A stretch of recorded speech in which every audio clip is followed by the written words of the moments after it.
Ladies and gentlemen, I want to thank you for inviting me here to Eesti Rahva Museum, and I also want to thank the Finnish Institute for organizing the series of lectures.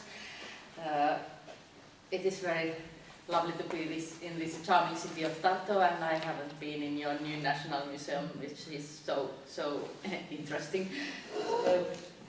So it is an honor to have the privilege to take part in this series of lectures celebrating our country's anniversary, and I also bring the best greetings from my museum, which is near Helsinki in Espoo, about 10 kilometers from Helsinki and Finland. So our museum specializes in the art of Akseli Gallenkalla. I hope I can work this. Let's see. No, this way? Yeah. Yes, this way. We have a very small collection of our own, and our specialty is the knowledge on this artist.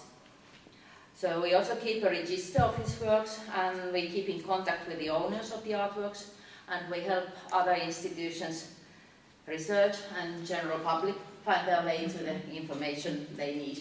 So that's Akseli Gallenkalla dressed as a medieval monk in front of this atelier building where our museum is situated. And he built it for his atelier, but he also had an idea that once this will turn to be a museum. So that was his original intention. And that's his family in the background, his son Jorma and wife Mary here, and probably Mary's mother. Yeah.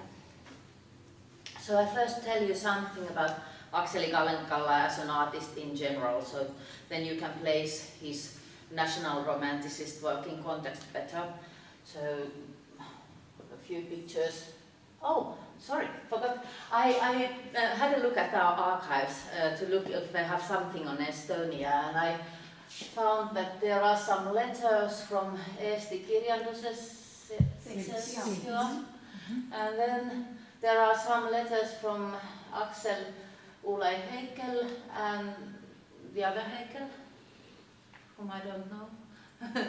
So I haven't yet read through these letters, so I do not know what's inside, but maybe we can share them later, like digitally or somehow, so maybe we can find out more about his relationship to Estonia. And also, yes, the artist was born in 1865 and he died in 1931, so he was born in the General Duchy of Russia and he died in independent Finland. And so about our collection and the archives that I referred to, we have letters that he received. So there are letters from over 2,000 different senders, and these were the only ones that I could recognize from Estonia, but maybe I don't recognize all the names, so maybe we can have a closer look later on. And then, what else? Yeah, so I should tell about Akseli Gallenkalla's relation to the imagery of the Kalevala epic, which is our national epic. But besides, I intend to have a look at the general of Gallenkalla, and also I will have a glimpse at the Kalevala-based art of other artists.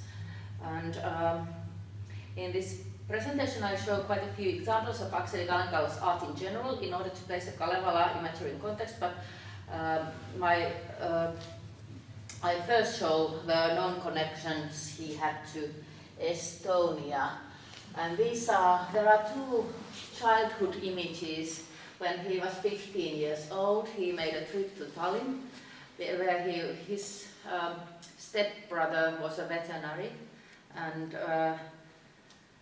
I don't know how long he stayed by his brother, but nevertheless you can easily recognize these buildings.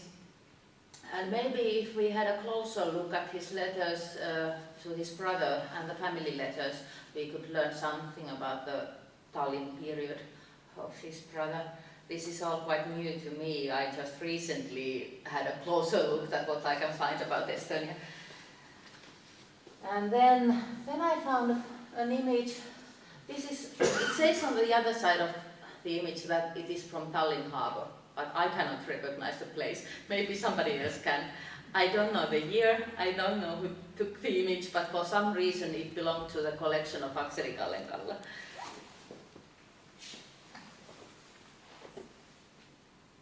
Yes, and then he made a sailing trip.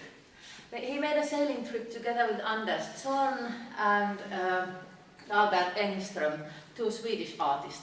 They sailed from Helsinki to Tallinn, and then they sailed to Osmussaar, and then to Haapsalu, and then to Worms.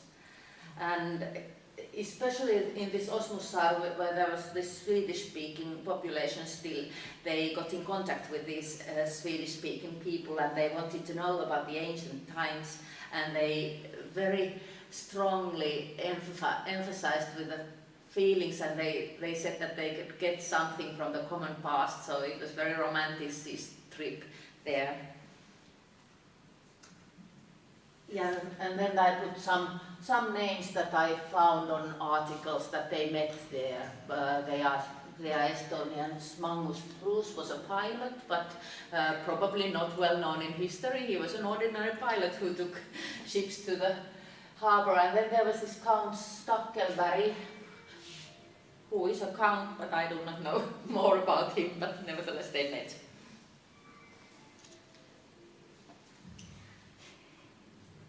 Yes. There are some essays on this. But now to the study years. Gallenkalla's artistic career, he studied in the drawing school of Finnish Association of Fine Arts, which already existed by then in Helsinki. And then he also had private teachers. For instance, Albert Edelfelt, who is one of the best known artists in our history of art, was his teacher. And here is an image painted by Albert Edelfelt, and here is an early work of Akseli Gallenkalla, A Boy with a Crow, which is now in the collections of our National Gallery. And you can easily find the influence of Edelfelt in this use of light in that. Yeah, then from Helsinki Drawing School he moved forward to Paris, which was the place to study at that time. And during his study years in Paris, he was in two private academies, because in Paris you could not get into the State Academy of Arts if you were a foreigner at this time. A bit earlier you could enter, but now they had closed the doors for foreigners because there were so many foreigners coming into Parisian academies. And so there were these private academies where he was studying in Académie Julian and Atelier Cormon, and there are some of his teachers named here. These are not academy works, but these are images from the cafes and restaurants, very typical of the time, the modern times, the city and the people of the big city.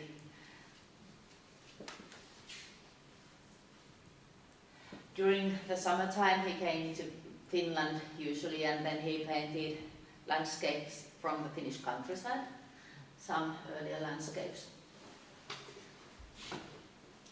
These are the year that he went to Paris, so these are before going to Paris. And this is a bit later.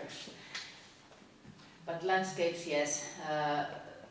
About Lake Keitele, we have one oil painting in our museum as a deposit, but then there are some other examples, like the National Gallery London has one, and they are going to organize a big exhibition this autumn in the National Gallery around this Keitele thematics, so it is quite actual at the time.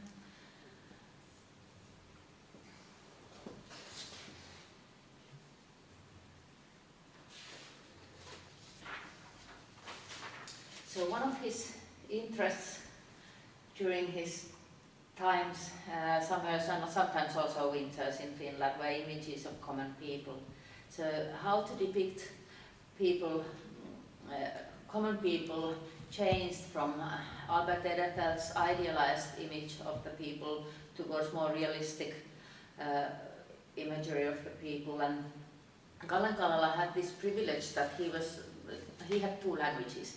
his mother was Swedish speaking, but they also spoke Finnish in the family. So it was rather easy for him to step toward the Finnish speaking society, which you simply couldn't do if you only spoke Swedish.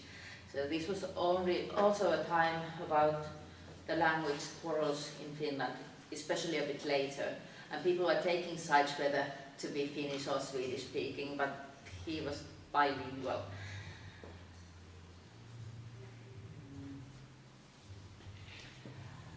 Also, other artists got influence from French naturalism or naturalism in general, where you also showed images of poor people and poor conditions, and you told the real life. And for instance, Helen Skärbeck here, she is one of our heroes in our art history. She shocked the people by this image, showing French peasant children eating some poor food. So people were really shocked, and they said that you shouldn't paint these ugly images and ugly children at all. Gallen Kallela came a bit later, 4 years later, with his old woman and a cat that was also considered ugly. So during that time, the ugliness was not always accepted in art, but that was of course also the purpose of the artists. And they also sometimes wanted to shock. So, in France, he also got to know the realist and naturalist program behind these images. So there was a tendency towards changing the society by showing these images. For instance, Jules Bastien-Lepage was one of his great idols. Then there is this Finnish Akseli Gallen-Kallela's image Lost, that sometimes has been compared to Bastien-Lepage due to the position, but of course the content is a bit different, because this Lost, it shows a young woman having given birth in the middle of the forest to a child that has no known father, and probably also some horrible things might have happened if you look at her eyes and her clothes. So maybe something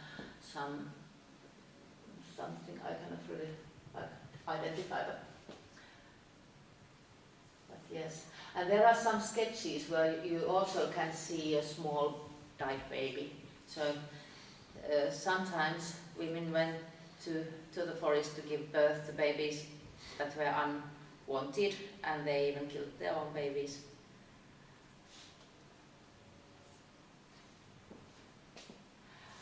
Also the Hunger Years in Finland, or during Gallen-Kallela's time, the Hunger Years were over.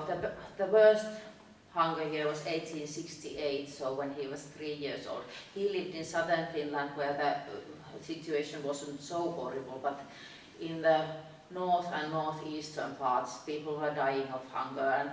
And also this small girl here, she eats bread that is made of the outer layer of a pine tree. So I don't know the proper noun in English, but they made bread or flour from tree bark, because they didn't have also wheat or rye or anything.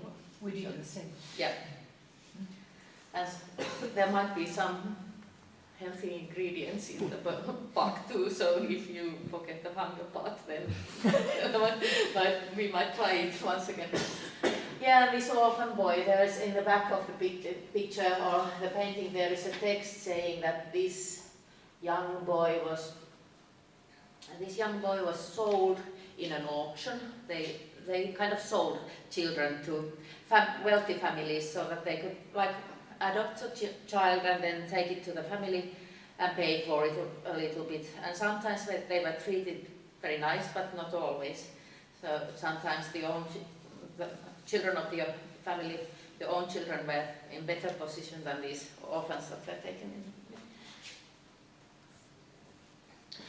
And at the same time, he painted portraits by commission of rich and wealthy people in their bourgeois homes. And this is how he got his kind of living. One of the very important persons for his life became this Gustav Adolf Serlachius, who was an industrial man. And the Neuhaus family, they were a family in Helsinki city. Edvard Neuhaus, he was a professor of mathematics, and Tyra Neuhaus, the wife, was she was Danish born, but she had lived in Norway too, and she was in correspondence, for instance, with Ibsen and with Grieg, the composers, so that was a very cultivated family. And then there was this Dr. Herman Antel, who was a man who inherited a big fortune but who had no family, and he spent his money in Paris and sometimes gave parties to these young students of art too.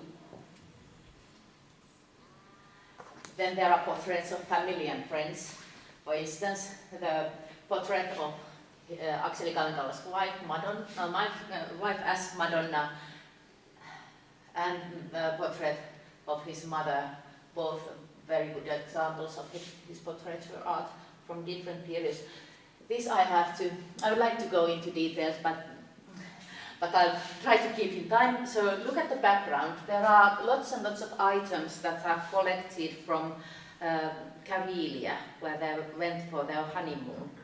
And later maybe you can visit our museum website. So there is an application where you can look at those objects in detail. So if you are interested in these Karelian objects, you can find out more about their backgrounds. Yeah, and also the dress is from Karelia. There is an underdress and a dress called kosto. But yeah, I'll go forward. Then his art went towards symbolistic direction. He had a long career, so he tried different styles and went through different stylistical periods. And these are two images from his symbolist era, self-portrait in a fresco, kind of destroyed fresco, and then there's this Island of Dreams, sometimes compared to Böcklin's Island of the Dead. And also in symbolism they went more into the inner reality of or psychology of people or subconscious. I won't go into details in these art historical periods or styles, but just to show you some examples. But for instance here, in symbolism, Sibelius was Jean Sibelius was his close friend, and here Kalenkala painted his friend as the composer of a tone poem called En Saga, or a storytale. And here he tried to give an image to the composition, and then he had a dream that Sibelius would write some notes here. So in symbolism they often made comparisons between different art forms and tried to find correspondence in other art forms. But I don't know why Sibelius never finished or never wrote this piece of music. So sometimes some people say that it may have fixed the image too closely to a certain part of a composition, so then everybody would read this image as these like 7 notes. So maybe too simple. Yeah, how do you say En Saga in Finnish? Satu. Satu. Yeah. What's that in Estonian? Muinaiset. Okay. Yeah. And Sibelius, he never gave any explanation what kind of a muinaisjuttu that would be, so he said that everybody would create or bring in their own. Yeah. And then we have Ad Astra. Also another example of his symbolist art. This work he kept in his private collection until the end. Here it is part of the decoration of his first atelier studio in Kalela, which is in central Finland. He later painted another version of it, maybe by commission, because he didn't want to sell his most beloved works to others. The works that he loved himself, he didn't sell them. Sometimes he created replicas. And then some more symbolism, symposium, or then known as The Problem, which caused a scandal in Finnish society because these well-known, famous Finnish cultural persons like Kalenkala himself and the composer Sibelius and the composer and director of orchestras Rebecca Janus were presented around the bottles of alcohol, and so this was shocking, and Kalenkala was very disappointed by how people reacted to this painting, because he said that once he had tried to paint something that comes directly off his soul, and then it was treated as kind of a drinking party. So he tried to bring in something very spiritual, like in forms of the wings of Isis from the ancient Egypt times, and those men would see something in the spiritual reality that this one person does not see.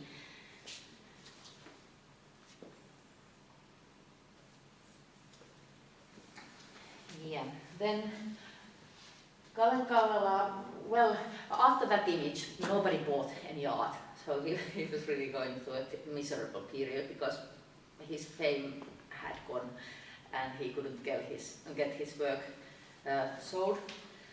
But nevertheless, from this onward, he started creating, for instance, Kalevala images, which I will show you later on, but also he was painting easy winter landscapes that he painted.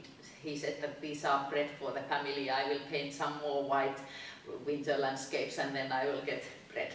And then he was invited to decorate the Finnish pavilion in the Paris World's Fair in 1900.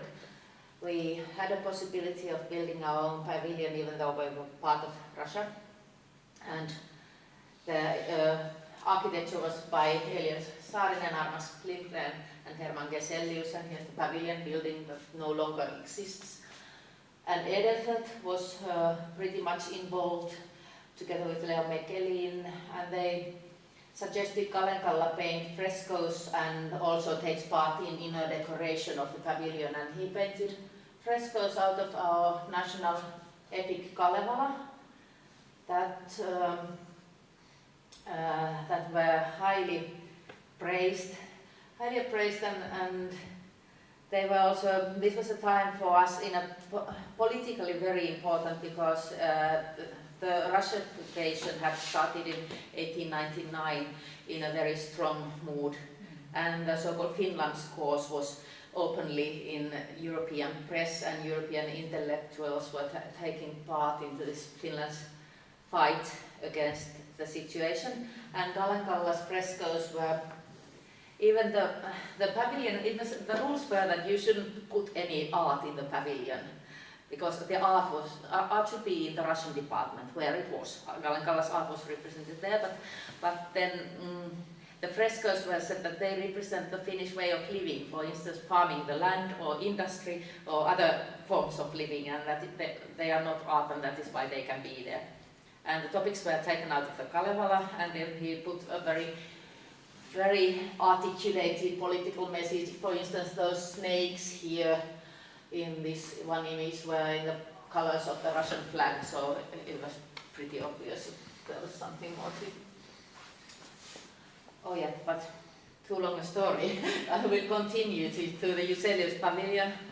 One of his masterpieces is a grave pavilion of a young girl. It is in Pori, which is in west coast of Finland, and there is a private person called Fritjof Juselius, and his daughter had died, and he built a mausoleum for his died daughter, and then Kalenkala painted frescoes for this pavilion.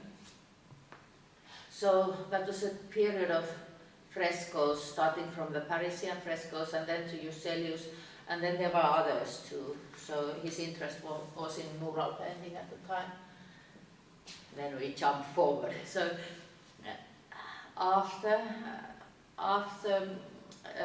very difficult years in Finland, in 1905 and 1906, Kalenkala was very frustrated in the life in Finland in general, and also as his role in Finnish art life, because he was strongly criticized by the younger generation of artists, and then he could not somehow make his new style approved, and he did not know quite in what direction to go forward. And he had this habit that every time he was in difficulties, he escaped somewhere far away. So it was either to the Finnish forests, or it could be British East Africa. This time it was British East Africa. And he stayed there for almost 2 years together with his family. And well, this was happening elsewhere too, like Paul Gauguin went to Tahiti, and other artists were into exotic places, and he had these dreams earlier too, so it is no exceptional phenomena. Why British East Africa? It must have been because his French friend Henri de Vallaubreuil had been a soldier in Africa, and he had told him very exciting stories in the Parisian Academy, and then he had these ideas of Africa, and maybe that is the cause. At least we know that they were in contact before his moving to Africa. Some more. So this is nowadays Kenya, and we are going to organize a small exhibition in the Kenyan National Museum in the end of this year. So, but it will only show like reproductions of his paintings, because we do not want to risk the original paintings, the whole travel to Kenya. But then again, we hope that we can work together with the local communities and help them place the items that Kalenkala collected from Kenya to the site, because he collected ethnographical things and he collected natural historical things, and of course we feel that in Finland we do not understand as much of them as the Kenyans themselves know. So let's see what comes out of it. Oh yeah, then he went, after the First World War, he went to America, because when the First World War broke up, he had his own apartment in the Venice Biennale, and so that was in 1914. And then there was a big exhibition in Chicago, the South Pacific. Oh, I cannot remember the name of the exhibition, but anyway, there was a big exhibition in Chicago where he was invited to take part, and that is why the whole Venice Biennale department went to America, whole Kalenkala department, which was lucky for him, because they were not in the middle of the war, and they were saved in America. But unluckily, there was a gallerist who started selling the works without paying Kalenkala for them, and then some artworks started to disappear. Kalenkala wrote to the embassy and asked for help, but they tried their best, but they couldn't make it stop, and the works never returned. So Kalenkala went to America to get his work back. And then he stayed. Well, that succeeded. So most of the works, 2 works did not come back, and all the others did, or something like that. But he also went to Taos, New Mexico, and there was an artistical colony there, and he lived there for a while, and he also gets into contact with the Native Americans. And in this artistical colony that was run by an American woman who had married an Indian chief or something like that. There is literature about this, and I am not a specialist in this, but anyway, so he was in contact with the Native Americans. And also, if you look at Kalenkalala's art of so-called Great Kalevala images, you can sometimes find influences from the Native American ornaments there. So not always Finnish national romanticism is Finnish in its all origins. But now to the Kalevala epic. So this is a scene from the fresco hall from our National Museum, which is in the Helsinki city center, and that is Kalenkala here working, painting on them. Let's see what I have to say in between. So sorry for using papers. So the image is based on the Kalevala epic of Finnish folk poetry. So the Finnish language Kalevala version was published in 1835, so that is 30 years before Kalevala was even born. And the present version that they now use is from the year 1849. And the Kalevala became an important element of forging national identity in Russian-ruled Finland, with its disputes over the respective roles of Finnish and Swedish languages. And it had this political function, among others, in the work of Akseli Galekalla. Over the years, the imagery of the Kalevala that he developed has proved its strength, and it has been made part of the national subconscious of Finns through various means. And this visual world created by Akseli Galekalla has become kind of a prototype for depictions of Kalevala, against which other ways of portraying the epic are compared, and sometimes the Kalevala imagery has been a burden for younger artists because they are compared to Kalevala all the time. So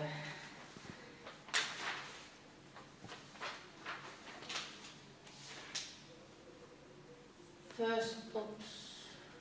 Oh no. What did I do wrong? Yeah. All right, first of all, I want to bring out that he used various techniques when depicting Kalevala. That's only a list of words, but I'll show you examples later. So I'll show the image, the defense of the Sampo, which is kind of his first celebrated Kalevala big painting, and he made several versions of it. He made the painting, but he also made graphic works, and he made reliefs, and he made frescoes, and he made textiles, and then he made illustrations. So the same subject always comes in different techniques, and it was very typical of Galekalla to prove the subject in different forms. So this is the tempera painting that is now in Turku Art Museum, and it shows the image of the people of Kaleva, or Finnish people, the leader Väinämöinen, the wise old poet, leading the troops, and then there is his troops in the boat, and they are fighting against the people of the north, Louhi and Pohjolan väki here against, and they are fighting over Sampo, which is a mythical object that creates wealthiness. And in the end of this fight, the Sampo falls into the water, and only pieces of it can be found. So because of the fight, we lost it. But yeah, the tempera painting was made originally on commission to a man called Salomon Vuorio. He worked in building industry, and he made 2 tempera paintings for the dinner room of Salomon Vuorio on commission, but they were never situated in the dinner room, and the story or rumor says that Salomon Vuorio's wife did not like these war pictures in the dining room, so that's why both of them ended up in Turku Art Museum. And there is an early sketch made in Berlin with gouache.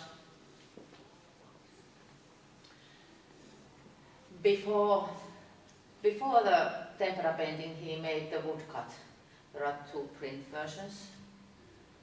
This is right after his travel to Berlin, where he was in 1895.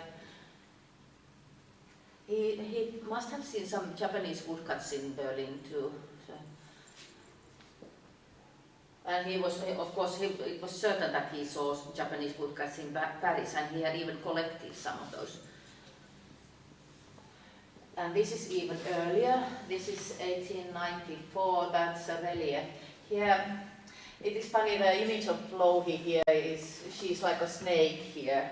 And in Egyptian art, in ancient Egyptian art, you can find a goddess called Madjet, and she has a snake body.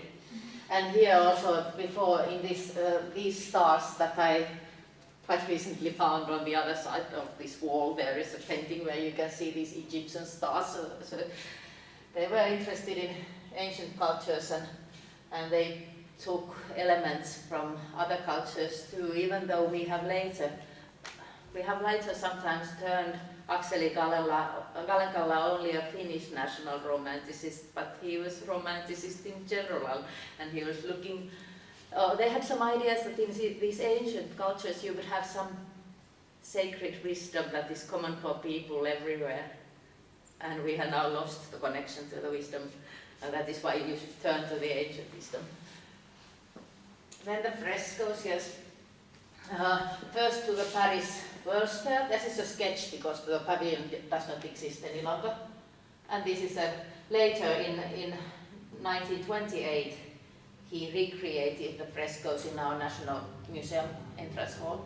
So the style is rather different in those two, but the subjects are similar. This is a horrible picture with terrible colors, but it's the best that I have. So it must be from the 70s, but the colors are different in real life. I do not know who owns the textile work, so I cannot get a better image. But there is a textile work too. And then later he created some published illustrations for the Kalevala.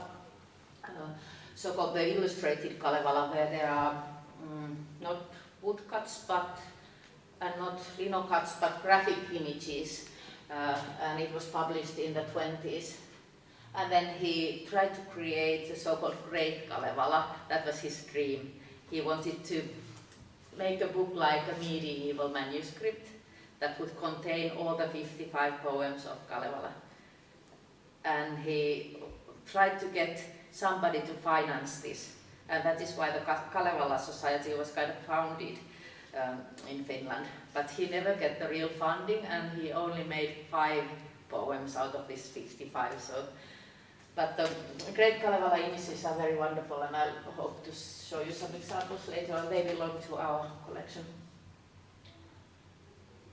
Then that was the story of defense of Sampo in different techniques. And now I show you some examples of the most well-known Kalevala images, but because of the limits of time I cannot tell you or sing you the poems, so I have to be brief. And for instance, this Lamenting Bone, it isn't even included in the Kalevala. It is outside. It's our folk poetry, but not exactly Kalevala. He had tried this subject already in 1883, which makes him like 18 years old. And Kalevala, it was, everybody was talking about Kalevala at that time, and there were these illustration competitions and such, so he was not the only one. But yeah. Lamenting Bone. Yeah. Please say it in Finnish too. Purren valitus. Pursi is like vene, and valitus is like crying. Yeah, crying, yes. Yeah. Purren valitus. Yeah. Boat's lament would be like direct translation in this form. This belongs to the collection of the Merita Art Foundation, and it is rather late image. This model here is his good friend Robert Kajanus, who was also a godfather to Gallenkalla's children.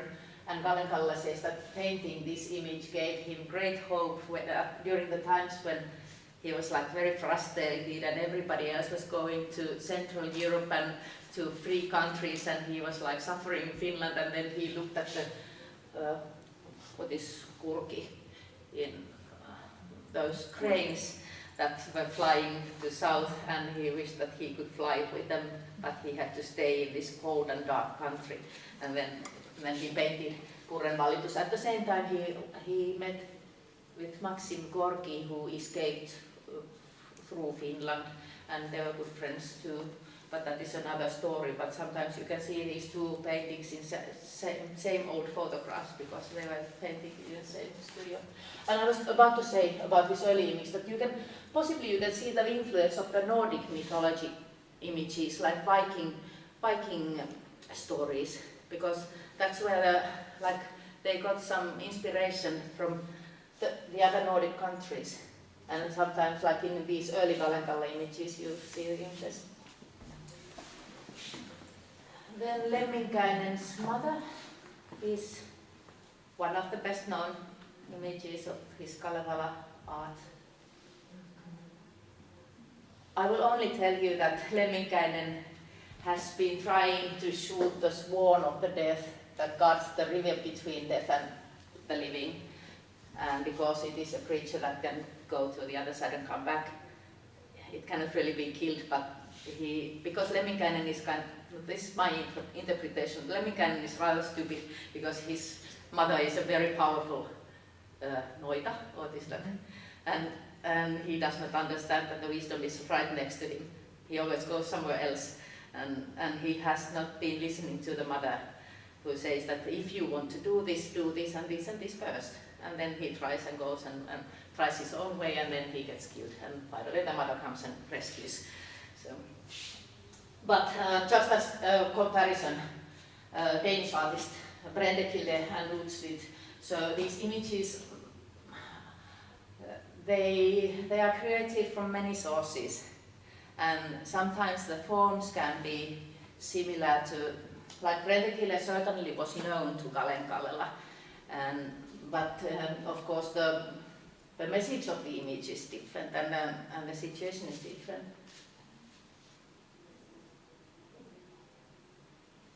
Oh, I have got to read my papers. Maybe I will skip over my text.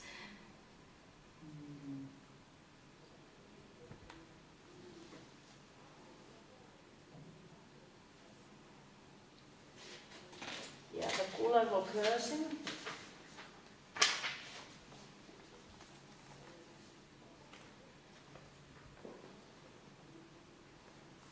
Some of the motifs were first developed as prints and then turned into oil paintings, sometimes vice versa, so not always the same direction.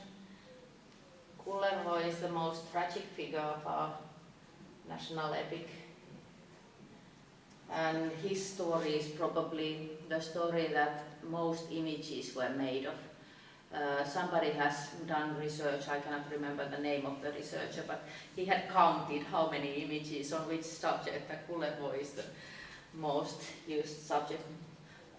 That could also be because of the political situation, like this is the year when the Russification project started and the February Manifesto was given, so the rage of Kullervo can also be rage of a nation, but it can also be rage of Kalenkalla himself, because he had lost his first child, so there are different elements, there are personal elements and there are political elements, and many levels in these images.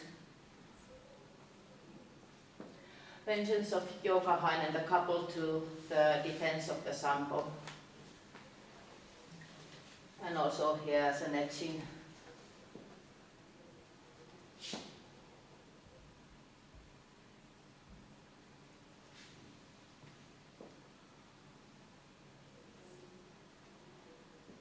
Kullervo Rides to War. This was created as a fresco, and there is a tempera version in our National Gallery or Athenamat Museum. And as a comparison, I brought in a fresco from Siena. He had been in Italy for some months, and already during his lifetime somebody made this comparison, and Kalenkalla was very angry. He said that of course he has not copied this fresco from Sala del Mappamondo. Well, of course he has not copied. But of course the idea of an artist has also changed during times, and sometimes it is more important to be original, and sometimes you can carry the tradition Then there are Forging of the Sampo is one of the early Kalevala images, I would say, or one of the first big one, or the second big one, I would say. And as a comparison, I brought in Väinö Blomstedt a couple of years later. So the other artists in Finland also took the Kalevala subjects. And Blomstedt already is in his symbolist era.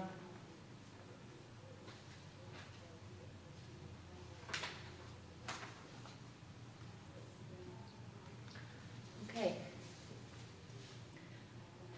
So now I'd like to say a couple of words about our tradition of singing the poems. So this is a village from Russian Karelia, Karelian-speaking Karelia, by Into Konrad Inha. The photographers had a significant role in documenting our national heritage as well as here. And Kalevala and Inha, they also knew each other. So Kalevala had a very romantic way of longing for places and times that were not present here now. And he claims that he has heard a traveling folk singer sing the runes of Kalevala for the first time in his childhood in Jaatsi, which is in western southern part of Finland, where there were no more rune singing in general in Kalevala's times. In any case, he must have heard the peasant people of his time to sing their songs and tell their poems, either Kalevala stories or other stories, because of course Kalevala is only one collection, but then there are all the other stories. And Kalevala is compiled into published book form from folk poems or runes that were sung originally in different parts of Finland, but in Aakseli Kalenkala's time it was the tradition of singing the poems. It was still alive in Dvina Karelia, or near the White Sea. Kalenkala made his honeymoon to these regions, and that started a phenomena that we call Karelianism in Finnish art. So he had no personal roots to Karelia himself, so that was only like longing for these original roots of culture. And by this Karelianism we mean artists' hopeful travels to the promised land of Karelia, and many artists made their own visit to Karelia after Kalenkala, but some also before, like the architects were one of the first. And this was all in the air, like collecting the history of a nation. So that happened here and that happened in our country. And Kalenkala, well, I'll get to details later on, but that, here are some rune singing and kantele playing. I don't know what you call this kantele instrument. Kannel, yeah. We also have this kannel. Mm-hmm. Yeah, so those are from the Russian Karelia area. Then I put this Kalenkala honeymoon on map here. So this is Helsinki, and we are now here. And this is where he lived, and this is where he was born, and this is where he spent his childhood, and this is where Karelia is. And then there are some other, don't mind these steps. So during the summer of 1890, Kalenkala took his young bride Mary on a honeymoon to Kainuu first, and Kajaani here, and in the northeast Finland and the border regions of Karelia. These are the nowadays borders here. And so that means to the eastern parts of Finland, where the tradition of singing the old folk poems had survived. And during the journey, she posed for Kalevala as both of the model of old singer and seer Väinämöinen and the young maiden Aino. I will later on show you this Aino triptych where she was the model for both. So, and in this painting, Mary is dressed in the same Karelian dress as in the Madonna painting earlier. And then the Kalenkalas were joined on the trip by Kalen's close friend and fellow artist Louis Parre. I want to mention this because Louis Parre was his best friend in Paris, and then he was a Swedish-born count, and he moved to Finland because of Kalevala. He settled in Porvoo, and he created a factory making ceramics, and he followed Kalevala to their honeymoon to Karelia, and he too created Kalevala-based art.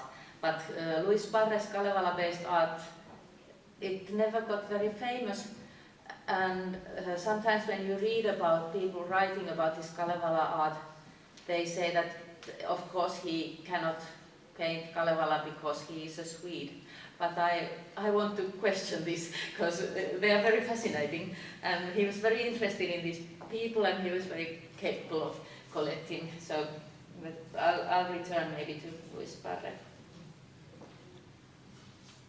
Yeah, and they also collected ethnographic artifacts, and they took photographs, but the glass negatives were destroyed when they were traveling back, so we do not have these photos of Kalevala honeymoon. And this is the reason why they went there. So Kalevala had painted a Kalevala scene, the Aino myth, in Paris, but he was not satisfied, and he wanted that the Finnish Senate would order a better version for this, and this is what happened. So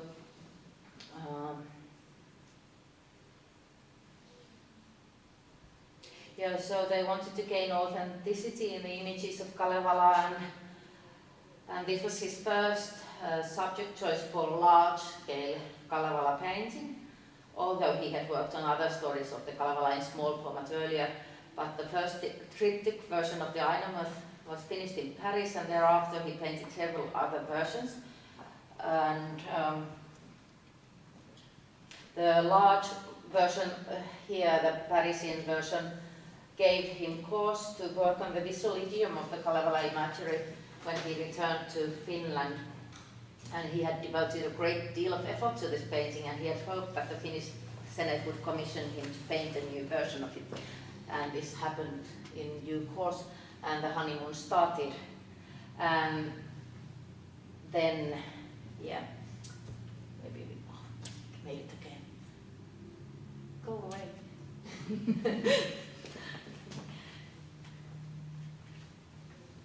Yeah, of course, in this Karelia,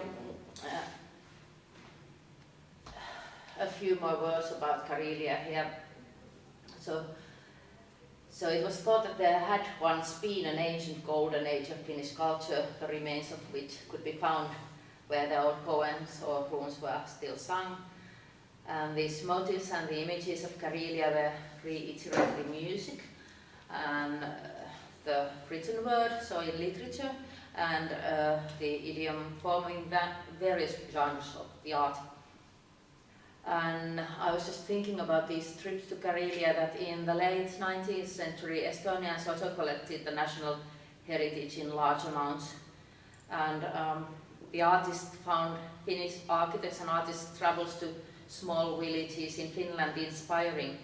And in Estonian National Museum, Christian Raud, who led the collection committee, was inspired on the collection of Estonian folk art collection in Finnish National Museum, and that was collected by Axel Ulai Heikel. So when our National Museum was created, there was an Estonian collection.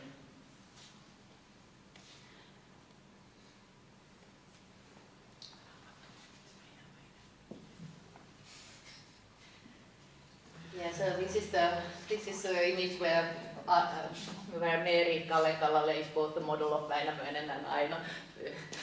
She's well hidden in the clothes of Väinämöinen. She also helped Kalevala to sew the clothes for Väinämöinen. And then there were other models for Väinämöinen too. But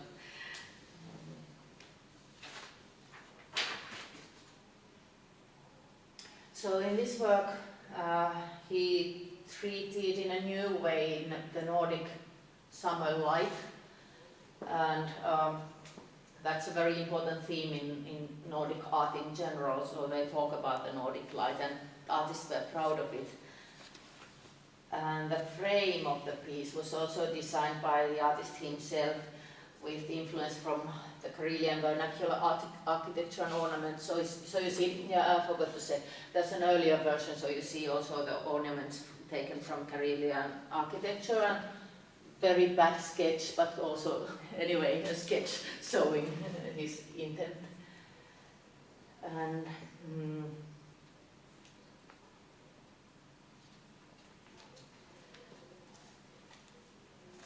so yes,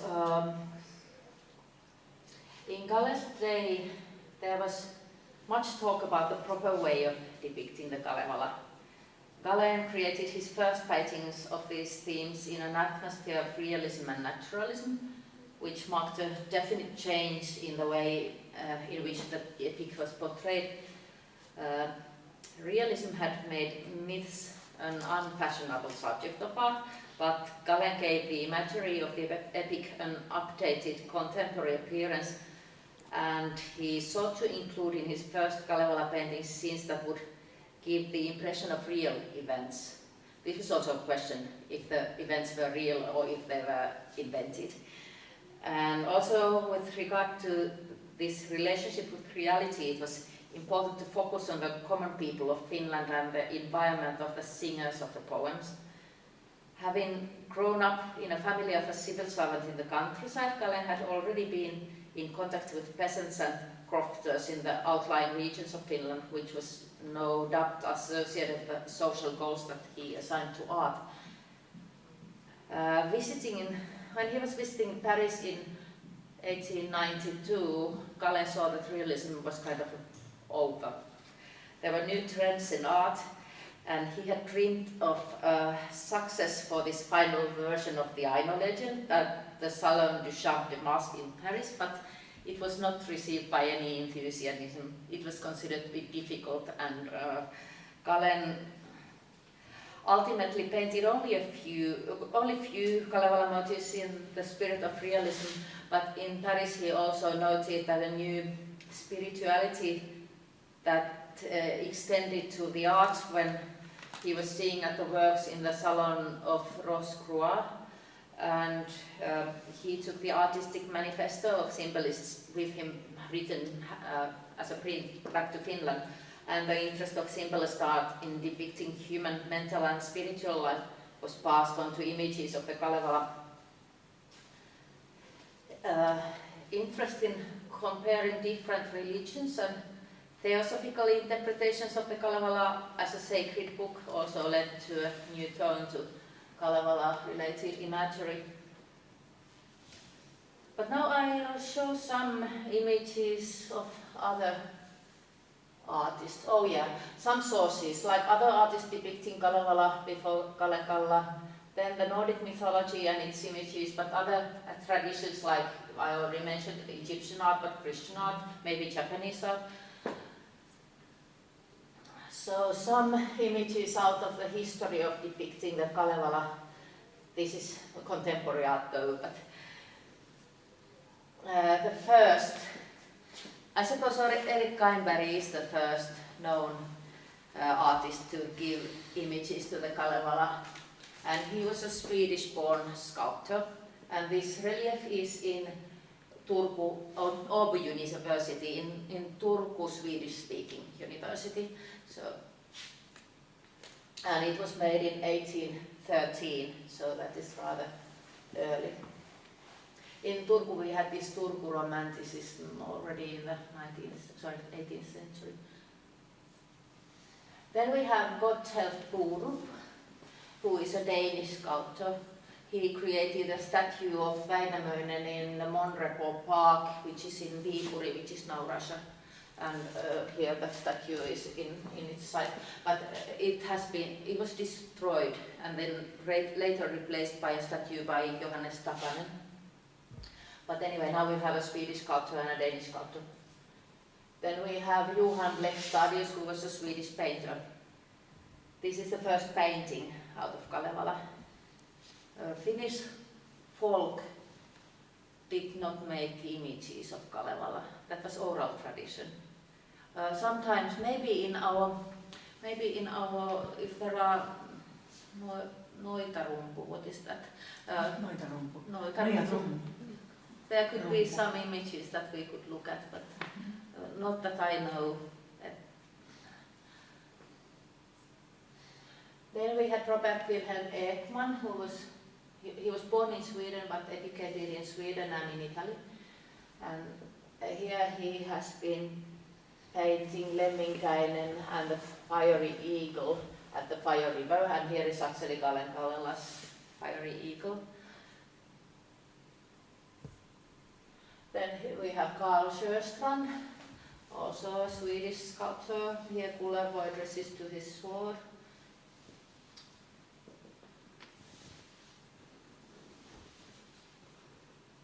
Then we have Siegfried Alfred Keinanen. I may remember his first names wrongly, but he was Gallenkallela's teacher. But this is later, this Kullervo of Keinanen is later than, 3 years earlier than Gallenkallela's Kullervo, and they are a bit different, but they both have this upright formation. And I was supposed to say something more about this Keinanen. What was it? Maybe about these competitions. Oh, I was supposed to say many things about the other artists. Yeah, towards the end of the 19th century, the Kalevala epic gained particular political significance and it was widely interpreted in the arts. And illustration competitions also found interest in depicting the Kalevala. So the Savo-Karelian Student Corporation or Student Nation of the University of Helsinki held the first competition. And as we look at your history, your student associations also play a very significant role. So in Finland, the Student Nation organized the first competition in 1885 when Gallenkallio was 20 years old. In honor of the 50th anniversary of the publishing of the Kalevala, the winner was Keinanen, but not with this image, but some other images. And we do not know for certain if Gallenkallio took part in the competition, but he is known to have made many works on paper on these themes at the time, so he might have taken part. But it appears that he at least planned to participate. And another Kalevala illustration competition was held in 1891, for which Gallenkallio submitted 11 works, so that is rather much. India ink drawings and watercolors. And then he went on to create new versions of these motifs in various techniques. I think there was something I was about to say about the room singing too.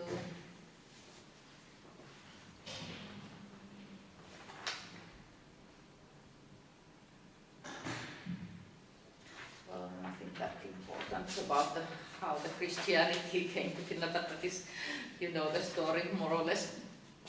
So, but yes, then in the end, I think I would like to go through some examples of the image of the departure of Väinämöinen. This is from Budapest Sepsivethi Museum. So this is a story where our edited Kalevala ends. So in the end of our epic, our wise singer, poet Väinämöinen leaves us because there's a newcomer, there's a new baby that is grown to be the king of Karelia, son of Marjatta, who gets pregnant by eating a lingonberry. And then this newcomer, fatherless son of Marjatta, is crowned to the new king of Karelia, and the old regime may leave, and Väinämöinen departs, predicting that there will once become a time when his skills are needed again. And then he sails away up into the skies and down under earth, leaving his people music, songs and powerful words. So actually Gallenkallio painted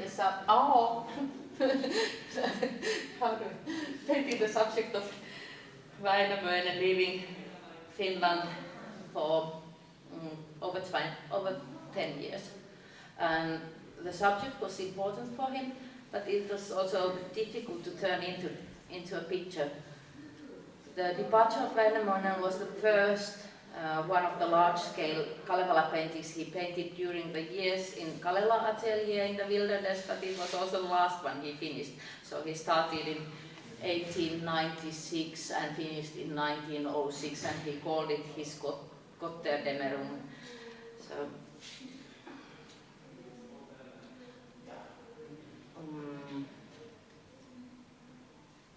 yeah, he tried it first in triptych format, of which this is one example. This belongs to the Kalevala Society. There's also small gouache painting very early where there is triptych format. So in the center there is Väinämöinen leaving, and in the side there is Marjatta with this newborn child, and I do not exactly know what is happening in the third part. And he used different techniques too. Again, here's watercolor and paper. He used various techniques when developing the subject, and he experimented different motifs and always included Väinämöinen, and there is almost, you should see Marjatta somewhere with the sun, but now there isn't, but often there is a sacrificial smoke binding the earth and sky together. And often we see people coming to see the wonderful child, and in some images we can see a boy playing birch bark horn. Now we have a kannel here, so this is the final tempera, oil and tempera version, there is a mistake in here. This is in the Hämeenlinna Art Museum.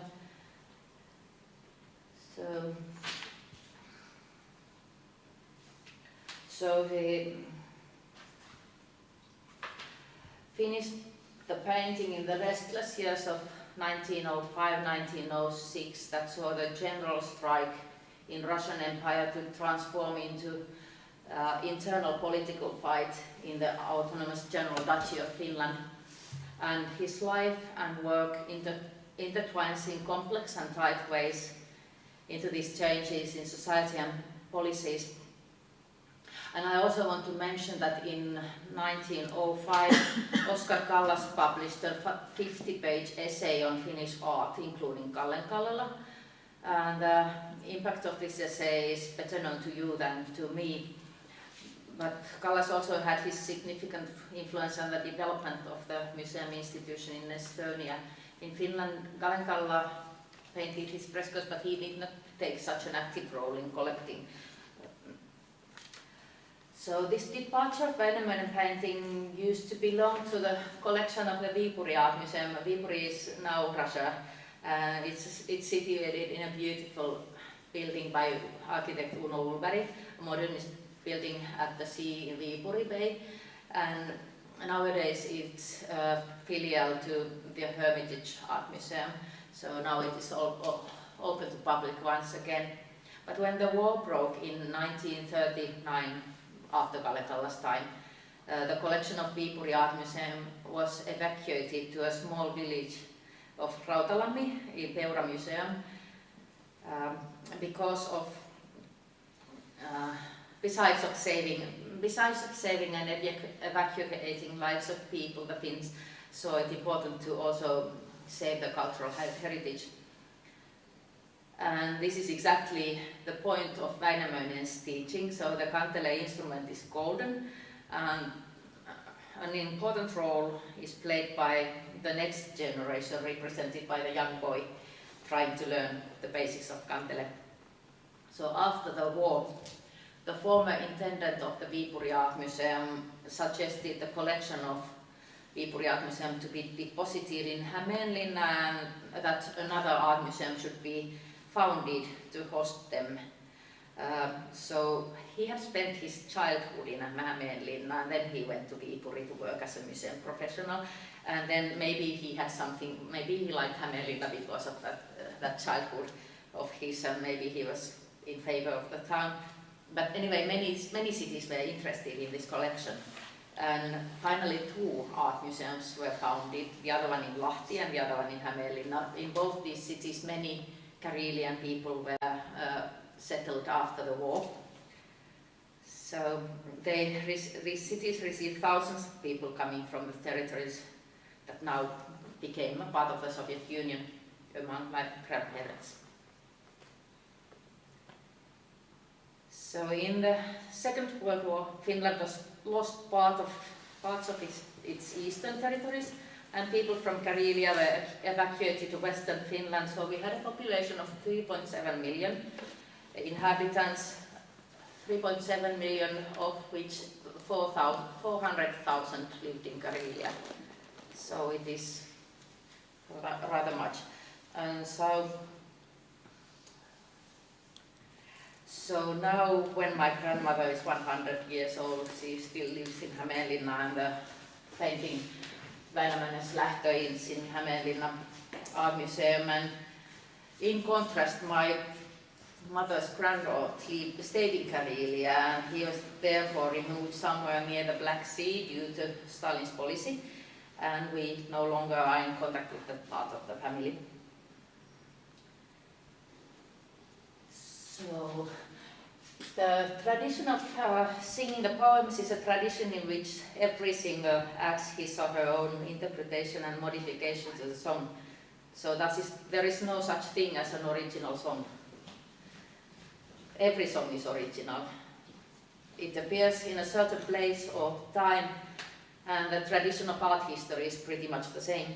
So every art historian adds his or her own layer and aspects of his or her own time. So I think this was my attempt to give you something from the Kalenkala's art, and my deepest thanks to you for listening. And I also want to address my thanks to this artist and in general to our ancestors for creating our cultural heritage. So thanks. Thank you.